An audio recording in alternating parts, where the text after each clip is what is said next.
Let's take a look at history's worst torture methods. The Brodequin.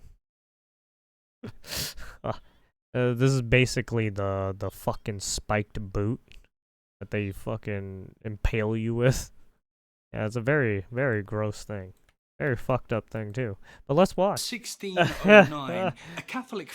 In the year 1609, a Catholic Frenchman named Francois Ravaillac is awoken at night by a series of religious visions. Oh, And as a no. result, he comes to believe that he's on a mission from God Oh, to yes. persuade the Here we French go. King Henry IV to Even though he forcefully just had a convert dream and France's was like, oh, Protestant I got a message Huguenots from God. into Catholics. Although these visions may have seemed divinely ordained, they won't end well for Ravaillac, and a series of events are now set in motion which will result in one of the most unimaginable tortures possible, something called the boots, a tool The which boots. crushes, tears, cripples, and obliterates the delicate muscles and bones inside the foot So, until the yeah, it victim just is unable to makes walk mince ever meat again. out of your But legs. grim as these boots are, and we'll soon cover them in much more detail, his ultimate fate will be far worse. Basically, it's like torture. Between late 1609 and 1610, Ravaillac made 3 separate trips to Paris, each time determined to get an audience with His Majesty in order to try and share his divine vision and get Henry IV to crack down on the Protestants within France. But try as he might, Ravaillac is unable to actually meet with his king, and this failure drives him deeper into madness. He interprets Henry's And then he goes unwillingness to mad. meet with him as proof that the king is actually his enemy, and when a war breaks out between France and Catholic Spain, Ravaillac has all the evidence he needs to satisfy his mind that the French king is no friend to Catholics. Since Ravaillac is unable to get the king to listen to reason, there's only one option left. Fight He'll have against to take him. matters into his own hands, and it doesn't take long for Mr. Ravaillac to get his chance. On the 14th of May, 1610, he lays Uprising? in wait as the king's carriage passes through the Rue de la Ferronnerie in Paris, and to his amazement, the carriage is forced to halt due to an unexpected blockage in the street. He takes it as another message, that this blockage is nothing other than a sign from God, that Ravaillac is to take care of the king personally. Whilst the royal attendants attempt to clear a path through the street, Ravaillac makes a dash towards the static cabin, hops over the wheel of the carriage, and just like that, he's inside the king's chamber. But he hasn't just bought words. Instead, this time he brandishes a dagger, which he quickly plunges into the torso of the defenseless king. To quote the chronicler Père de l'Osteya, Ravaillac climbed on the wheel of the coach and, with a knife trenchant on both sides, stabbed the king between the second and third ribs. Ravaillac was immediately arrested, and fearing that the Parisian mob may try and lynch him on the spot, he's whisked away to the conciergerie, a large courthouse where they can properly deal with him. According to the court records, when Ravaillac was questioned about his guilt, he immediately confessed, saying, "I know very well he is dead. I saw the blood on my knife and the place where I hit him. But I have no regrets at all about dying, because I've done what I came to do." This assassin was now about to face the most brutal of recriminations, as the French authorities scrambled to try and discover whether or not there were any more accomplices in the conspiracy. Although he swore that he was acting alone, his captors were not convinced, and so it was decided that he be subjected to torture in order to loosen his tongue. It was ordered that he be tortured by a form of the boots. You just it was a particularly nasty. You just committed regicide, right? That's what it was called, regicide, killing of the king. So it's just like, well, did anyone help you? No, you're not going to tell us. Okay, well, here we go. Their lower legs were under excruciating pressure. With this, the torturer would place a wedge of wood between the knees of the victim, and then drive the wedges home with a hammer, forcing the wood between the tightly bound legs, scraping away flesh and skin, before they're finally driven all the way down, resting between the ankle balls of the victim. This would obviously create a crushing sensation as the tightly bound legs are forced to accommodate a block of wood inside the Brodequin and the extreme pressure. This was after just one wedge had been driven home, and for serious crimes, up to 8 wedges could be used on the victim, which would essentially render the legs unrecognizable and, of course, just unusable. mutilate the I don't need to emphasize the incredible pain that this would cause for the victim, as the wedges are driven into the ultra-fine gap between the legs, so tightly bound that the torture hand must use a 2-handed hammer in order to drive them downwards. Ravaillac was able to endure the first wedge without much complaint, but as his captors placed the second wedge between his kneecaps, he began to break his composure.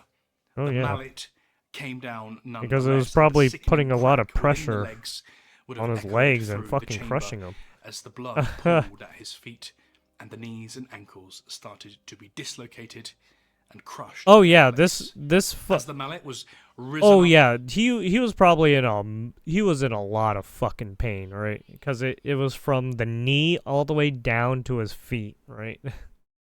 and they just kept fucking torturing that area. Once more, to drive the second wedge home, Ravaillac screamed to his captors, "I am a sinner, but I know no more than I have declared.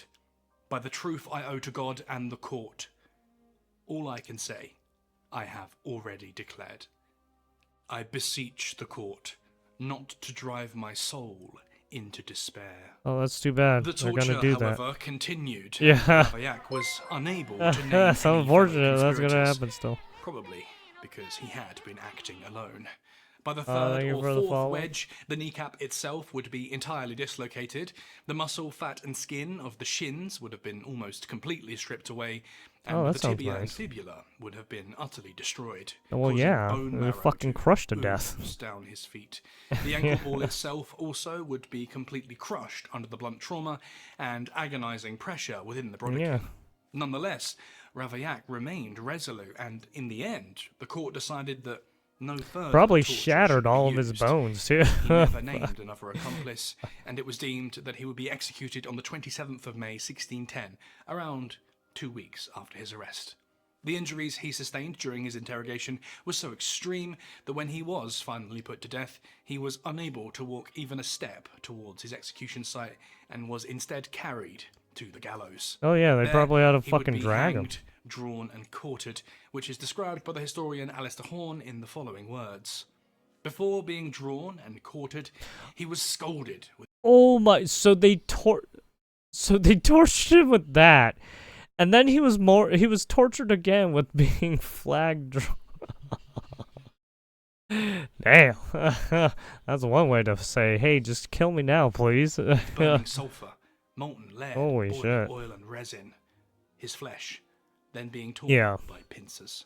Yep. So Ravaillac had certainly paid for his attempt on the king's life, and although his They're all like, oh, we're not was done over, torturing you the story yet. of the boots would continue. Around 150 years later, another You're Frenchman getting 3 determined more to kill things the done king. to you. This time, a man named Robert Francois Damiens was also executed in much the same way, and during his ordeal, another form of the boots was used, this time, though, not as part of the interrogation, but instead as part of the punishment itself, for no reason other than to inflict further suffering. More In Damiens' suffering, case, yeah. instead of having his legs tied together inside a brodequin, he had individual feet inserted into cast iron boots, at which point the same process of wedging was employed, driving down chunks of wood into the gap between the leg and the inside of the boot, utterly crushing the shin and foot they did it within in a smaller... until blood and bone marrow began to ooze out of the top of the boot. We're not sure about the case of Damiens specifically, but in some cases, the boot itself would be applied while it was red hot, searing the flesh before the crushing began. That's why and they put the inflaming boot. dermis Oh, and around that's the probably area, why they made allowing for like the wedges to effectively the glove bull, the golden skin bull of or the foot whatever. completely. Like Ravaillac, Damiens was also tormented with sulfur, And throwing picked at people with in the red-hot fucking pincers, bowl and and then finally burning them alive. hanged, drawn, and quartered. But the boots weren't unique to France or to this time period. One particularly grim incarnation comes as early as 10th century Scotland, although the process here was a bit different. Instead of crushing the foot inside a case with wedges, the foot and lower leg would instead be wrapped tightly with wet rawhide before being placed over a gentle fire. As the rawhide dries up and gets hot, it contracts rapidly and aggressively, causing the tight-fitting garment over the foot to squeeze with incredible force. There are 26 bones in the human foot, including a clump of floating bones behind the metatarsals. This extreme pressure would cause the shape of the foot to crush. Oh well, it's at the top, right? The ankle, like bread jumping from where your ankle meets right your foot. Would be an that expected area. consequence, as the bones of the There's foot a lot fuse of bones themselves there. back together in this unnatural position. As if this didn't sound bad enough, it's also worth considering that there's a large concentration of nerves between the metatarsals, meaning that any pressure which squeezes these bones together it's gonna hurt. could easily result in nerve impingement, as the sensitive pain receptors are ground between the crushed bones. This, by the way, happens often to cyclists today and is known as hot foot, where the pressure and shape of the bicycle pedal causes the bones within the foot to squeeze together and pinch the nerves between them. Hot foot is, of course, an extremely painful condition to endure, and I'll let you imagine the torment when it's taken. Yeah, it's basically like having a having your legs lock up, right, or your muscle, right? Absolute limit, as the rawhide contracts Get dead-legged and shit like that. Yeah, that's basically your entire sections of the skeletal structure. Of course, that's basically everything clenching up and to inflict pain, but being unable to it could certainly be dangerous, since the crushing process could release easily the inflict tension damage onto the blood supply to the foot, and because feet it's like spend muscle lots of time spasms inside shoes or getting dirty, infection was a common after effect, and the development of gangrene could often mean death, or at the very least, total amputation. Brutal as this is, though, it's a form of torture that can be seen more or less everywhere at some point. In India, a version of the boots consisted of nothing more than 2 boards strapped to either side of a victim's foot before being gradually tightened, first completely obliterating the ankle and then finally crushing inwards until the entire foot is ground to pulp. Again, in Imperial China, you have jiagun, another crushing process by which the feet are placed between boards of wood which are progressively tightened until the feet are crushed and unusable. But don't be thinking the boots are just about crushing. Human cruelty and creativity would know no bounds, and there's another kind of torture for the feet hailing from Alton in eastern France, in which boots are made from a spongy, porous leather and then drawn over the victim's feet and legs before boiling water was poured over those boots, eventually soaking through the leather and eating into the legs and feet of the victim forced to wear them. Another variation is to basically they would weld be a pair of metal boots burned onto alive. a sturdy floor and then force a prisoner to either stand or sit in them and then restrain them so they cannot withdraw their feet. Then, once they're locked in within their metal cases, boiling water could be poured into the boots, steaming the feet within. For particularly heinous crimes, or if the torture master had exhausted his patience, you want to hurt people a lot? Yeah, throw boiling water on them. Would immediately That'll hit fuck the them foot up. with a punishing sizzle before proceeding to completely fry the flesh trapped within. That's what boiling water does to you. This kind of It literally properly recover and sizzles your permanently flesh. disfigured as a result of the punishment.